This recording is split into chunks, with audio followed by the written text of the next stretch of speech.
नमस्कार दोस्तों, स्वागत है आपका आपके अपने चैनल कॉमर्स 6 में। आज फिर से एक इम्पोर्टेंट टॉपिक मैं आपके लिए लेके आई हूँ। पेपर को 2-3 दिन रह गए हैं, आपकी गिनती के 3 दिन, चौथे दिन आपका पेपर है। तो इम्पोर्टेंट जितने भी कंसेप्ट है पूरी कोशिश करूंगी कि सब्जेक्ट के हिसाब से आपको वो पॉइंट बताते जाऊं जो आपको करने हैं बस। अब इकोनॉमिक्स है, इकोनॉमिक्स के अंदर आपको कौन कौन से टॉपिक करने हैं। सबसे पहले जो कंपटीशन है, कंपटीशन में से एक क्वेश्चन आपका पक्का है, कई बार तो 2 भी आए होंगे, आपने देखे भी हैं। हर साल के पेपर उठा कर देख लो, कंपटीशन में से एक क्वेश्चन आपसे पूछा जाएगा कि ये वाली जो मार्केट है ये कौन सी होती है। फिर उसके बाद आपका डिमांड कर्व है, डिमांड कर्व में से भी, और उसके अंदर जो नेगेटिव डिमांड है या फिर किसके अंदर एक्सेप्शंस हैं, वो सब कुछ आज मैं आपको वो करवाने वाली हूँ जिसके अंदर आपके 2 या 3 क्वेश्चन, यानी कि पूरी की पूरी इकोनॉमिक्स आपको पढ़ने की जरूरत नहीं है। ये वाले टॉपिक कर लेना, आपके लिए एनफ रहेगा। देखिएगा, सबसे पहले है इकोनॉमिक्स के अंदर हम लोग जो हैं कंपटीशन की बात करेंगे कि मार्केट कितने प्रकार की होती है, मार्केट के अंदर कौन कौन से हमारे परफेक्ट कंपटीशन है या फिर इम्परफेक्ट कंपटीशन है या फिर हमारा जो मोनोपोली होती है तो वो कैसे है, तो वो देखेगा। सबसे पहले परफेक्ट कंपटीशन की बात करेंगे कि परफेक्ट कंपटीशन के अंदर क्या क्या पॉइंट्स होते हैं आपके। तो देखिए, परफेक्ट कंपटीशन में जो बहुत सारे क्या है आपके सेलर हैं, बहुत अनलिमिटेड है, और बहुत सारे ही क्या है जी बायर हैं। बायर खरीदने के लिए सामान मार्केट के अंदर आ गए। जैसे आप इलेक्ट्रॉनिक मार्केट के अंदर जाएंगे, मान लो आपको टीवी परचेज करना है, टीवी परचेज करना है कौन सा, आपको सैमसंग का। मार्केट के अंदर सैमसंग, सोनी, हर तरह के प्रोडक्ट हैं। आप देखने के लिए जाएंगे तो परफेक्ट कंपटीशन है, मतलब कि बहुत सारे सेलर हैं, बहुत सारे बायर हैं, और साथ ही साथ जो प्रोडक्ट की क्वालिटी है ये आपने ध्यान करना है, होमोजीनियस है। ये सबसे बड़ा पॉइंट है। बहुत सारे बायर बिल्कुल, बहुत सारे सेलर बिल्कुल, लेकिन जो प्रोडक्ट कौन सा है, होमोजीनियस है। होमोजीनियस है यानी कि सेम प्रोडक्ट सबके पास है। वही सैमसंग की जो एलईडी है हर एक के पास है, एलईडी एक जैसी है। अगर ब्रांड की बात कर ले तो सोनी है, सैमसंग है, आपका ओनिडा है, क्राउन, कितने सारे एक जैसी सी एलईडीज आपको दिखाई देंगी और आपने उसमें से एक को सेलेक्ट करना है। तो इसके अंदर मेन और क्या पॉइंट है, सबसे पहले तो प्रोडक्ट जो है वो होमोजेनियस होना चाहिए मार्केट के अंदर, और इसके अंदर जो प्रॉफिट है वो बिल्कुल मिनिमम ही रख सकता है। जो प्राइस जो है वो प्राइस मेकर नहीं है, सिर्फ प्राइस टेकर है कि प्राइस ले सकता है। मार्केट के अंदर जो मार्केट प्राइस चल रहा है, नॉर्मल प्रॉफिट रहेगा इसके अंदर सेलर का। हाई प्रॉफिट सिर्फ एक शॉर्ट टाइम के लिए वो सिर्फ हाई प्रॉफिट जो है, सुपर प्रॉफिट कमा सकता है। उसमें ये क्वेश्चन आ सकता है कि जो परफेक्ट कंपटीशन के अंदर क्या सुपर प्रॉफिट पॉसिबल है, लेकिन सिर्फ शॉर्ट टाइम के लिए हो सकता है, 1 घंटे के लिए। आपके पास प्रोडक्ट है, बाकी मार्केट में शॉर्टेज चल रही है, तो आप उस टाइम में उसकी कीमत ज़्यादा ले सकते हैं, लेकिन वेरी शॉर्ट पीरियड, 1 घंटे के बाद हो सकता है मार्केट में सारी जगह वो अवेलेबल हो जाए, तो वो नहीं हो पाएगा। फिर उसके बाद है एक और वेरी शॉर्ट के बाद एक और शॉर्ट पीरियड है जिसमें हमारे पास प्रोडक्ट है, स्टॉक है, लेकिन हो सकता है 1 दिन तक पूरी मार्केट में नहीं है, लेकिन हमारे पास है, तो भी हम अच्छी कीमत ले सकते हैं। सुपर प्रॉफिट तो नहीं, लेकिन हम नॉर्मल प्रॉफिट से थोड़ा सा ज़्यादा प्रॉफिट ले सकते हैं। लेकिन अगर नॉर्मल लॉन्ग टर्म के अंदर हम नॉर्मल प्रॉफिट जो है ना, एवरेज प्रॉफिट से ज़्यादा नहीं ले सकते, क्योंकि हम मिनिमम प्रॉफिट ही ले पाएंगे। इससे ज़्यादा कि हमारे अंदर कोई, मतलब जैसे ही हम कहेंगे कि हम ये सामान नहीं सेल करेंगे तो दूसरी मार्केट तैयार है, वो उसी टाइम वहां चला जाएगा कस्टमर। ठीक है, ये मेन पॉइंट है इसका। फिर उसके बाद एक और पॉइंट है जी आपका इनपरफेक्ट कंपटीशन। परफेक्ट कंपटीशन आपको हो गया। इनपरफेक्ट कंपटीशन के अंदर हमारे 3 प्रकार के जो हैं सेलर होते हैं। एक तो है जी मोनोपोलिस्टिक मार्केट, एक है ओलिगोपोली मार्केट, और एक है आपकी ड्यूपोली मार्केट। तो मोनोपोलिस्टिक और मोनोपोली में हमने कंफ्यूज नहीं होना, मोनोपोलिस्टिक और मोनोपोली में कंफ्यूज नहीं होना, क्योंकि ये जो दोनों क्वेश्चन में हम लोगों का क्या होता है, उस टाइम में माइंड जो है ना बिल्कुल डाइवर्ट हो चुका होता है क्वेश्चन। जैसे ही हम मोनो देखेंगे उसी टाइम हम कई बार उस ऑप्शन को गलत भर देते हैं। तो आपने क्या करना है, देखिए, मोनोपोलिस्टिक के अंदर लार्ज बायर है, लार्ज ही सेलर हैं, सेलर भी बहुत ज्यादा है और खरीदने वाले बेचने वाले दोनों ज्यादा हैं, लेकिन जो प्रोडक्ट है वो हेट्रोजीनियस है।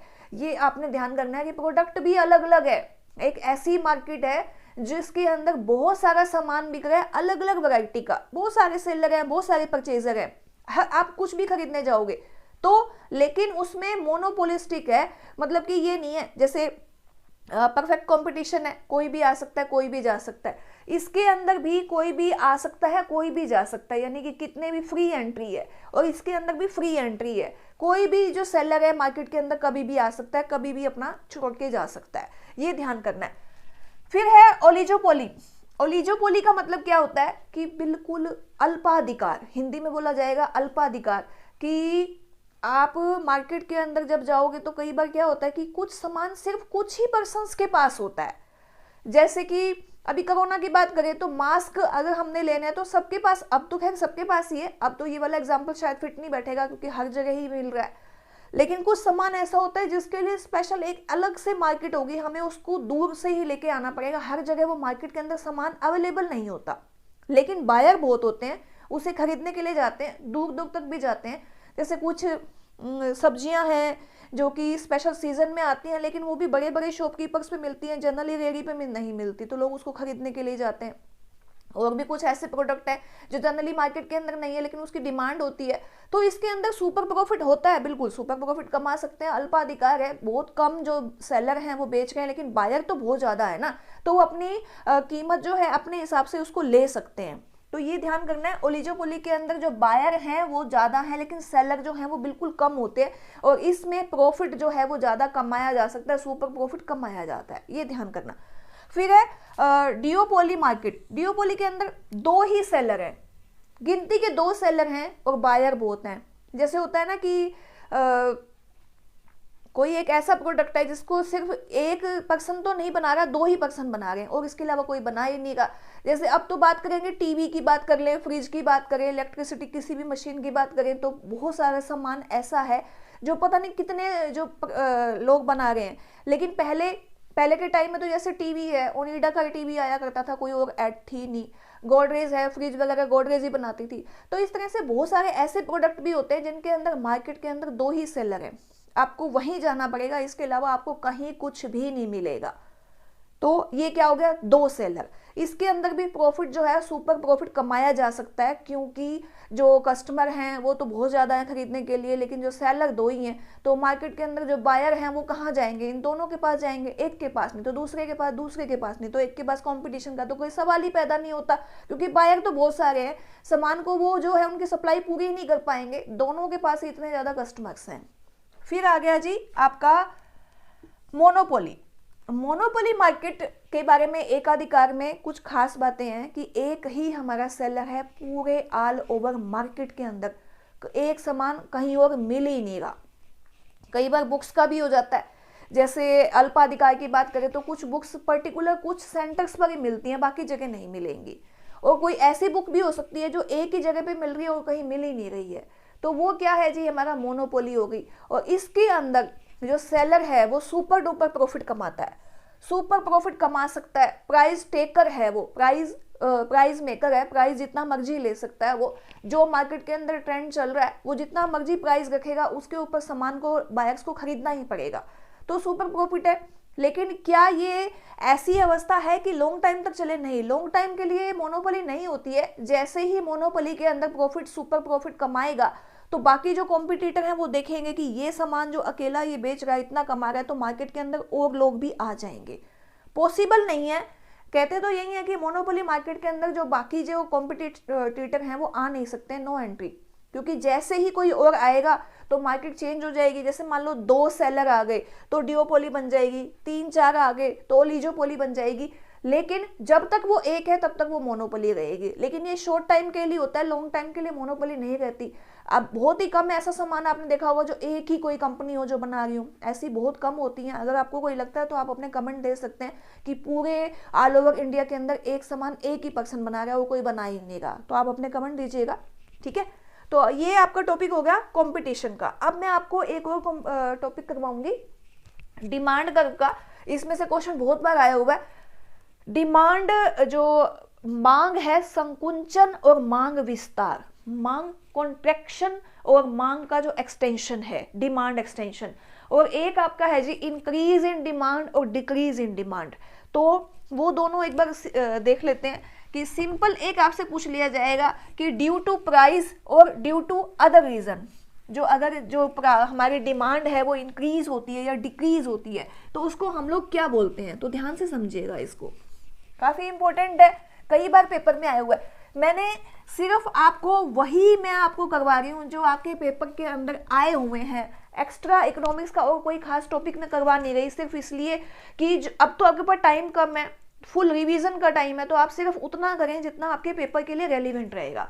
देखिएगा, ये है आपका इंक्रीज एंड डिक्रीज डिमांड। देखिए, इंक्रीज और डिक्रीज डिमांड, या फिर इंग्लिश में इसको क्या बोला जाएगा, shifting of demand, shifting of demand, shifting of demand. और ये हो गया जी आपका इंग्लिश के अंदर मूवमेंट ऑफ डिमांड। ये ध्यान करना, इसको हम शिफ्टिंग बोलेंगे, इसको हम मूवमेंट बोलेंगे। और शिफ्टिंग के अंदर आप ध्यान से देखिए कि जो शिफ्टिंग है आपकी, उसके अंदर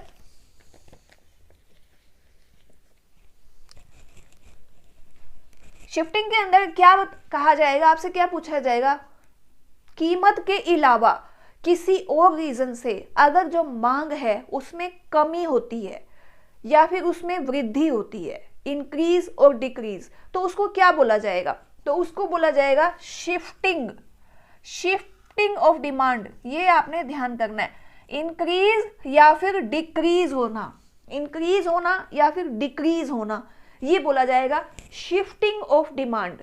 अगर कीमत के अलावा कोई और अदर रीजन है जिसकी वजह से, मान लो देखिए प्राइस क्या है, प्राइस हमारा अभी भी यही है, लेकिन जो डिमांड है अपने आप ही पहले कितनी थी, मान लो 5 थी, फिर 10 हो गई, फिर प्राइस उतना ही है लेकिन डिमांड 10 से 5 हो गई, या फिर 5 से 10 हो गई, प्राइस इतना का इतना ही है, प्राइस में कोई भी एक्सटेंशन नहीं हुई है। अगला देखिए, कीमत में कमी होने से या कीमत में वृद्धि होने से डिमांड में कॉन्ट्रैक्शन या एक्सटेंशन होगा, यानी कि कीमत में अगर वृद्धि होगी तो डिमांड जो है हमारी कम हो गई, 5 हो गई, और कीमत अगर हमारी कम हो जाती है तो डिमांड हमारी कितनी हो गई, 10 यूनिट की हो गई। तो ये क्या है जी आपका डिमांड का मूवमेंट ऑफ डिमांड, ये आपका शिफ्टिंग ऑफ डिमांड है। तो इसको क्या बोलेंगे, अगर कमी हो जाएगी तो कॉन्ट्रैक्शन, और अगर वृद्धि हो जाएगी तो एक्सटेंशन। इसमें कमी हो जाएगी तो डिक्रीज, और अगर इसमें वृद्धि होगी तो इंक्रीज। ये आपने ध्यान करना है। कीमत में वृद्धि की वजह से मूवमेंट और कीमत के अलावा शिफ्ट हो रहे हैं, जैसे कि हम तो किसी और कारण से शिफ्ट हो रहे हैं, ये ध्यान करना है। अगर हम किसी भी कारण से शिफ्ट हो रहे हैं, किसी कारण से, प्राइस नहीं, तो क्या हो गया जी, शिफ्टिंग। और अगर हम मूव कर रहे हैं, जैसे जैसे प्राइस मूव हो रहा है हम भी मूव कर रहे हैं, तो मूवमेंट ऑफ डिमांड हो जाएगा। ये आपने ध्यान करना है थोड़ा सा। अब उसके बाद कुछ पॉइंट्स और हैं, देखिएगा ध्यान से। आपका डिमांड का है, इसके अंदर रिलेशनशिप है, ये क्वेश्चन भी कई बार आया हुआ है आपका। दो हमारे जो पर्टिकुलर गुड्स हैं या प्रोडक्ट हैं जिनके बारे में हमेशा ही क्वेश्चन आ जाता है कि इनका रिलेशनशिप कैसा होता है। एक तो है जी सब्स्टिट्यूट और एक है हमारा कॉम्प्लीमेंट्री। सब्स्टिट्यूट प्रोडक्ट, जो हमारी सब्स्टिट्यूट गुड्स या सब्स्टिट्यूट आइटम्स, और एक हमारा कौन सा आ गया जी, सब्स्टिट्यूट गुड्स, और एक है जी कॉम्प्लीमेंट्री।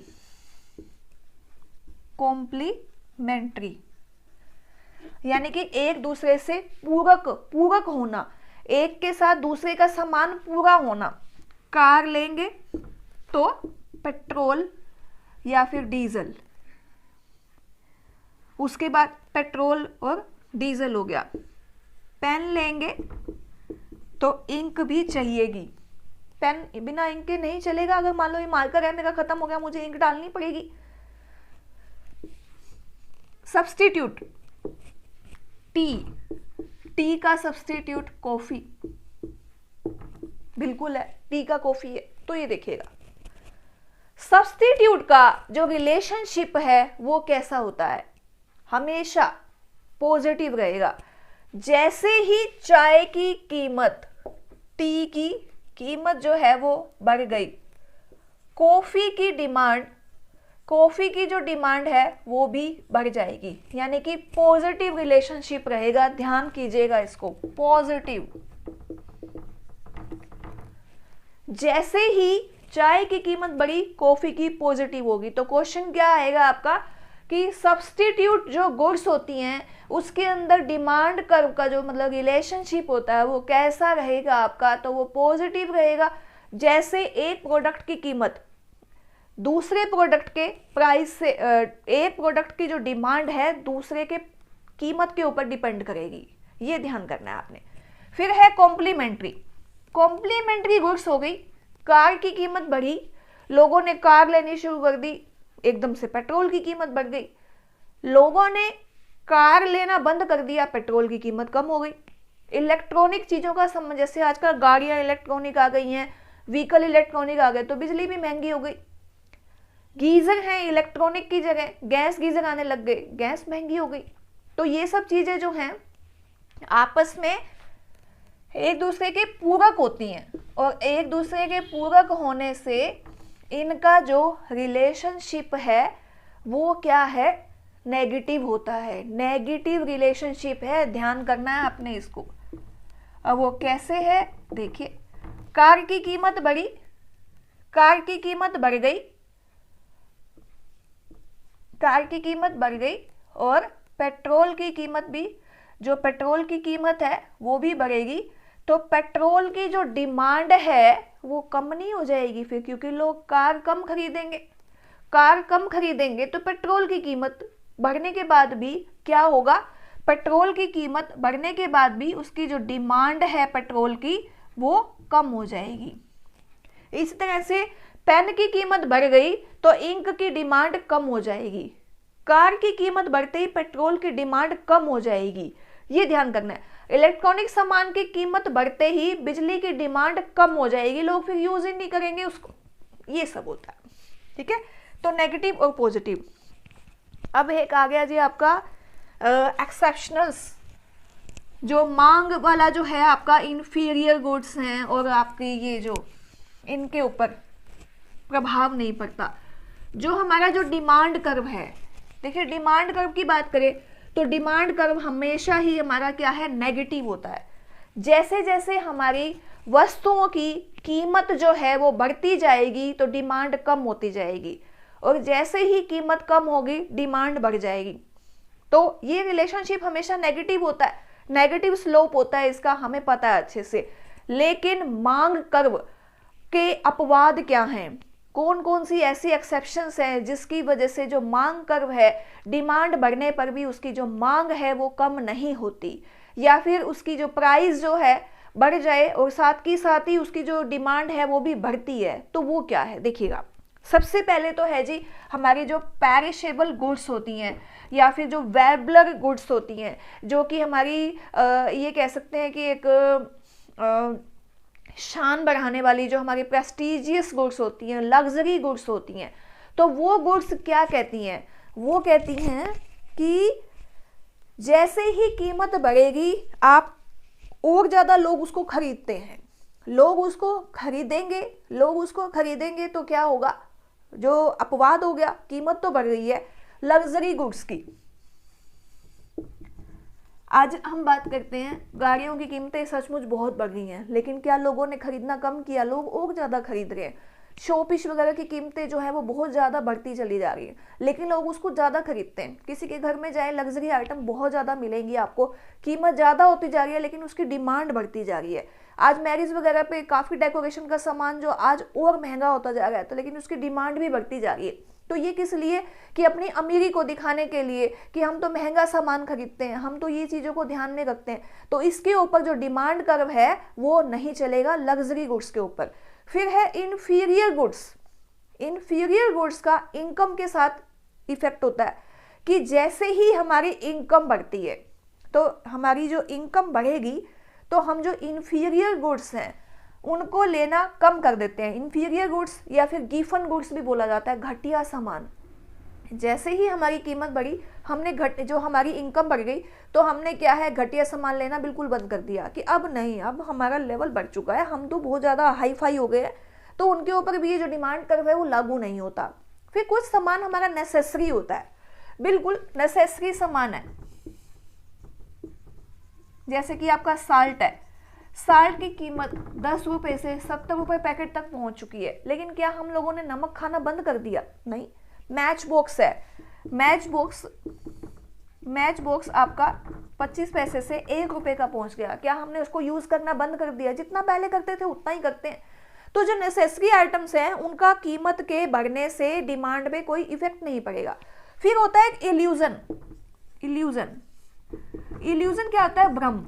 जैसे कई बार किसी चीज की कीमत बढ़ गई होती है, मान लो अब बिल्डिंग रियल एस्टेट की बात करें, कई बार कीमत बढ़नी शुरू हो जाती है तो हम उसे और ज्यादा खरीदने लग जाते हैं। हम सोचते हैं कि आने वाले टाइम में हमें जमीन हाथ ही नहीं लगेगी, खरीद लो, बहुत महंगा चला जाएगा। राइस है, एकदम से कीमत बढ़ गई, हम स्टॉक कर लेंगे कि बहुत ज्यादा आगे बढ़ जाएगा। गेहूं है, ऐसे कई चीजें हैं जिनकी कीमतें जैसे जैसे बढ़ेंगी डिमांड और ज्यादा बढ़ जाएगी। फिर एक और होता है, इल्यूजन की तरह ही होता है, जैसे अभी हमें लगे कि कोई एक ऐसा संकट काल आने वाला है, जैसे कोरोना टाइम में जैसे ही खबर लगी कोरोना अभी लॉकडाउन लगने वाला है तो लोग भाग पड़े सामान खरीदने के लिए, चाहे महंगा मिला सस्ता मिला, लोगों ने कीमत बढ़ा दी लेकिन लोग ले रहे थे उसको। क्यों? क्योंकि ये डर था कि पता नहीं आने वाले टाइम में कितने दिन तक लॉकडाउन रहेगा, तो सामान खरीद लो, अपना स्टॉक रख लो, पता नहीं क्या मिले ना मिले। तो इस तरह के टाइम में जो डिमांड कर्व है उनके कुछ एक्सेप्शंस होते हैं जिनके ऊपर ये लागू नहीं होता। अब एक और इम्पोर्टेंट पॉइंट है आपका, सिर्फ जो कस्टमर सरप्लस। कस्टमर सरप्लस क्या होता है? सरप्लस अमाउंट जिसको बोला जाता है वो क्या होता है? कस्टमर सरप्लस का भी क्वेश्चन कई बार आया हुआ है कि कस्टमर सरप्लस क्या है। देखिएगा, एक छोटी सी पॉइंट सही है कि मैं मार्केट के अंदर चली गई और मैंने एक पेन देखा बहुत सुंदर सा, किसी के हाथ में देख लिया मान लो, और मुझे मान लो ये मार्कर ही है, मैंने देखा किसी के पास ये मार्कर है और बहुत अच्छा चल रहा है, और मैंने इस मार्कर की जो कीमत है वो 20 रुपये लगाई। एक्चुअल 20 रुपये ही है इसकी कीमत, तो 20 रुपये इसकी कीमत है। मैं मार्केट में चली गई 20 रुपये के हिसाब से कितने 5 पेन लेने के लिए, यानी कि 20 गुना में 5, 100 रुपये मैं लेने के लिए रेडी हूँ, 100 रुपये मेरे पास है और मैं 5 पेन मार्केट से लेके आऊँगी। जैसे ही मैं मार्केट में गई और मुझे पता लगा कि मार्केट में जो ये पेन है अगर 5 खरीदेंगे तो छूट मिलेगी, एक फ्री में मिल रहा है, तो मार्केट के अंदर फ्री में गए दो या फिर 100 रुपये के जो पेन है मुझे वो 80 रुपये में मिल गए, 80 रुपये में मिल गए, 4 के बदले 5 मिल गए, 4 की कीमत में 5 मिल गए मुझे, तो 20 रुपये की जो मेरी जो बचत हो गई ना, मैं रेडी थी, जिस कीमत के ऊपर कस्टमर रेडी है पेमेंट देने के लिए और जिसमें मार्केट में अवेलेबल है, तो अवेलेबल किस में है 80 रुपये में, और मैं रेडी थी 100 रुपीज में खरीदने के लिए, जो 20 रुपीज है वो क्या है कस्टमर सरप्लस है। क्वेश्चन बहुत बार आया हुआ है आपका कि कस्टमर सरप्लस क्या होता है। कस्टमर सरप्लस यही होता है कि कस्टमर जिस पेमेंट को देने के लिए रेडी है और मार्केट में जिस रेट में अवेलेबल है, तो उनका जो डिफरेंस है वही हमारा जो है कस्टमर सरप्लस होता है। फिर उसके बाद आपका एक और है मार्जिनल यूटिलिटी के ऊपर, कि मार्जिनल यूटिलिटी क्या होती है कि जैसे जैसे हम किसी सामान को यूज करना शुरू करते हैं उसकी जो यूटिलिटी है वो कम होती जाती है, नेगेटिव होती जाती है। तो उसका एक अपवाद बताइए कि ऐसा कभी होता है कि हम लोगों की जो मार्जिनल यूटिलिटी है हम जैसे जैसे उसको यूज करते जाएंगे वो बढ़ती जाएगी। तो डायमंड के ऊपर था कि जो डायमंड है उसका एक पैराडॉक्स है कि डायमंड चाहे कितना भी हो, हीरा अगर जिसके पास मान लो एक हीरा है, तो एक जो हीरा है, तो एक हीरा हमारे पास आ गया, अगर मान लो 10 आ गए तो हमारा मन तो फिर भी नहीं भरेगा, हमें लगेगा चाहे कितने मर्जी हीरे आ जाए, 1 आ गया, 2 आ गया, 3 आ गए, मेरा मन नहीं करा, मेरा मन तो और ललचाएगा। तो ये चीजें जो हैं वो इसका पैराडॉक्स है कि इससे इसमें कोई फर्क नहीं पड़ता। और मार्जिनल यूटिलिटी के अंदर कई बार कंडीशन पूछ ली जाती हैं कि जैसे जैसे हम किसी सामान को यूज करते जाते हैं उसकी जो यूज है, जो उसका जो मजा आने लगता है हमें, वो धीरे धीरे कम होता जाता है। लेकिन इसकी कुछ कंडीशंस क्या क्या है? कंडीशन यही है कि सेम टाइम के अंदर ही वो सामान जो है वो खरीदें। जैसे मान लो मैं आइसक्रीम खा रही हूँ, मैंने एक आइसक्रीम खाई, मज़ा आ गया, दूसरी खाई, मज़ा आ गया, तीसरी में थोड़ा कम मज़ा आया, चौथी में उससे कम। तो वो कहते हैं कि ऐसा क्या अपवाद है कि उसमें मार्जिनल यूटिलिटी वाला जो फॉर्मूला है वो अप्लाई नहीं होता, या उसकी टर्म एंड कंडीशन क्या है कि अप्लाई हो।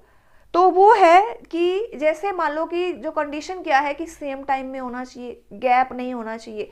आइसक्रीम मैं एक साथ ही 5 खाऊंगी, पहले एक खाई फिर दूसरी फिर तीसरी, गैप होगा तो फिर तो मज़ा फिर से आएगा। मान लो मैं आज मार्केट में गई, एक हफ्ते बाद फिर से आइसक्रीम खाऊंगी तो मेरे को तो मज़ा ही आएगा। तो सेम टाइम में होना चाहिए, गैप नहीं होना चाहिए, और वही चीज होनी चाहिए, बाकी की टर्म एंड कंडीशन सेम होनी चाहिए, प्राइस वही का वही हो। ये नहीं कि अब कम कीमत में मिल रहा है, पहले ज़्यादा में मिल रहा था, प्राइस सेम होना चाहिए और सेम टाइम में हो, कोई गैप नहीं होना चाहिए। तो आज के लिए इतना ही। इकोनॉमिक्स से काफ़ी सारे टॉपिक मैंने करा दिए आपको। शिफ्टिंग ऑफ डिमांड हो गया, मूवमेंट ऑफ डिमांड हो गया, perfect competition, imperfect competition, monopoly, ये क्वेश्चंस हो गए। और आपका कौन से टाइम में जो डिमांड कर्व है वो अप्लाई नहीं होता है। तो इन्फीरियर गुड्स हैं आपकी, एक आपका जो कंपोजिट गुड्स बताया था मैंने आपको, कॉम्प्लीमेंट्री बोल लो, कंपोजिट बोल लो, और एक आपका सब्सटीट्यूट गुड्स, जिसके ऊपर जो रिलेशनशिप है वो क्या होता है, बार बार इन्हीं में से ही क्वेश्चन आता है। इन्फीरियर गुड्स के ऊपर क्वेश्चन आता है कि डिमांड कर्व किसके ऊपर अप्लाई नहीं होता है, तो इन्फीरियर गुड्स हैं उनके ऊपर अप्लाई नहीं होता, लग्जरी गुड्स के ऊपर नहीं होता है। तो ये आपने ध्यान करना है, काफ़ी इंपॉर्टेंट पॉइंट्स हैं आपके। इसी तरह से 2-3 दिन अभी और हैं, तो कोशिश करूंगी कि एक एक वीडियो में आपको 2-2 टॉपिक करवाती जाऊं जो जो इंपॉर्टेंट है आपके लिए। चलेगा, अब मैं आपको एक और टॉपिक करवाने वाली हूँ, वो भी आपके लिए इंपॉर्टेंट है। एक क्वेश्चन आने का चांसेस पूरा है उसके अंदर में से, बैंक रिकंसिलेशन। देखिएगा, बैंक रिकंसिलेशन में से सिंपल एक ही टॉपिक पूछा जाता है हमेशा। आपको अगर वो लॉजिक समझ में आ जाता है तो कोई दिक्कत नहीं है, फिर आप कैसे भी कर सकते हो।